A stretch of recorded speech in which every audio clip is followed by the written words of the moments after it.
दोस्तों, इजराइल अपने बंधकों को छुड़ाने के लिए हमास पर लगातार हमले कर रहा है। बेंजामिन नेतन्याहू और उनकी फौज गजा पर खूब नए नए हथकंडे अपना रहे हैं।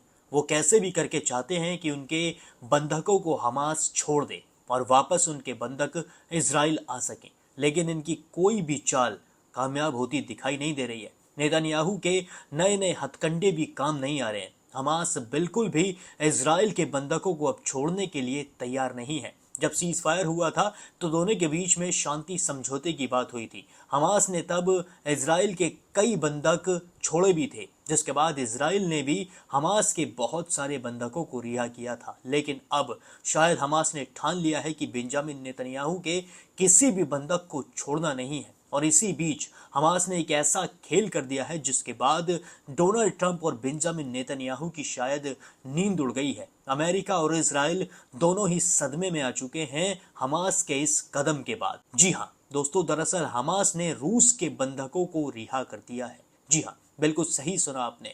पुतिन के बंधकों को हमास ने रिहा कर दिया है। हमास ने 2023 में रूस के कई लोगों को बंधक बनाया था, जिसके बाद अब पुतिन के आग्रह पर हमास ने रूस के 3 बंधकों को रिहा कर दिया है, जिसके बाद पुतिन बहुत ज्यादा खुश नजर आ रहे हैं। पुतिन की खुशी का ठिकाना नहीं है।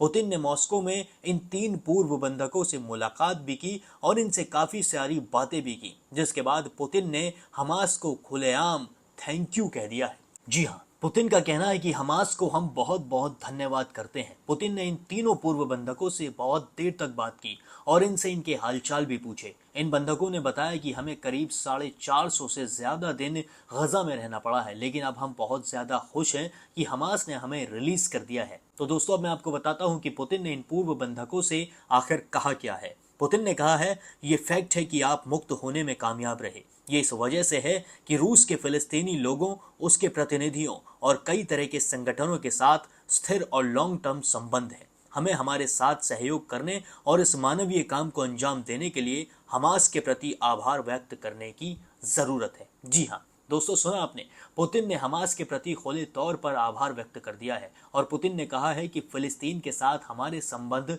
स्थिर हैं। जब से पुतिन ने ये कहा है कि फिलिस्तीन के साथ हमारे संबंध बिल्कुल ठीक ठाक चल रहे हैं, तभी से डोनाल्ड ट्रंप और नेतन्याहू की नींद उड़ गई है। जी हाँ, नेतन्याहू अब इसी सदमे में है कि पुतिन कहीं फिलिस्तीनियों से हाथ न मिला ले और रूस खुले तौर पर फिलिस्तीन के साथ खड़ा ना हो जाए। और अगर रूस फिलिस्तीन के साथ खड़ा हो गया तो बेंजामिन नेतन्याहू और डोनाल्ड ट्रंप गजा और हमास का कुछ भी नहीं बिगाड़ पाएंगे। जी हाँ, क्योंकि पुतिन एक ऐसे इंसान है जो कभी हार मानने के लिए तैयार नहीं होते हैं। रूस के पास इतने आधुनिक हथियार हैं जिसके सामने शायद नेतन्याहू भी माथा टेकने के लिए आगे तैयार रहें। अब पुतिन ने जब हमास को खुले तौर पर थैंक यू कह दिया है तो नेतन्याहू की टेंशन बढ़नी भी लाजमी है। जी हाँ, एक तरफ पुतिन की टेंशन तो दूसरी तरफ नेतन्याहू और डोनाल्ड ट्रंप को हूतियों की टेंशन सता रही है। जी हाँ, हूती भी कुछ कम नहीं है। हूतियों ने भी अमेरिका की नाक में दम करके रखा है। नेतन्याहू के भी हूती ने होश उड़ा कर रख दिए हैं। हूतियों के लगातार हमलों के चलते नेतन्याहू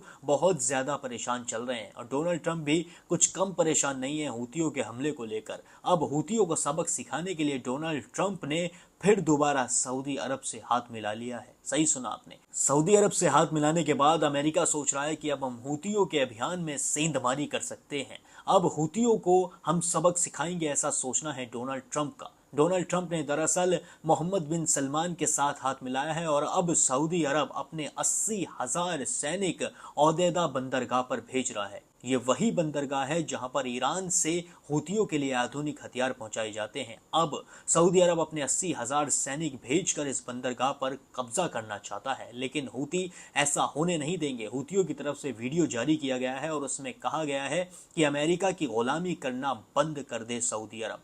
अगर वो ज्यादा ऐसे ही अमेरिका की गुलामी करता रहा तो उन्हें भी बख्शा नहीं जाएगा। जी हाँ, हूतियों के स्पोक पर्सन याहिया सारी ने साफ तौर पर ऐसा कहा है। याहिया सारी का कहना है कि अमेरिका की अगर गुलामी सऊदी अरब करता है तो उन्हें भी बख्शा नहीं जाएगा। हम गजा के साथ खड़े हैं और गजा के साथ हम खड़े रहेंगे। अगर गजा पर हमले होंगे तो हम भी लगातार ऐसे ही हमले करते रहेंगे। जब तक गजा पर हमले होंगे तब तक हम नेतन्याहू और उसकी फौज को छोड़ेंगे नहीं, ऐसा कहना है हूतियों का। हूतियों में जितना दम दिख रहा है उसके सामने अमेरिका, नेतन्याहू और सुन्नी मुल्क सभी के सभी सदमे में आ गए हैं। सभी के मन में यही सवाल है कि इतने से हूतियों का हम आखिर कुछ बिगाड़ क्यों नहीं पा रहे हैं। एक तरफ हूती, दूसरी तरफ पुतिन।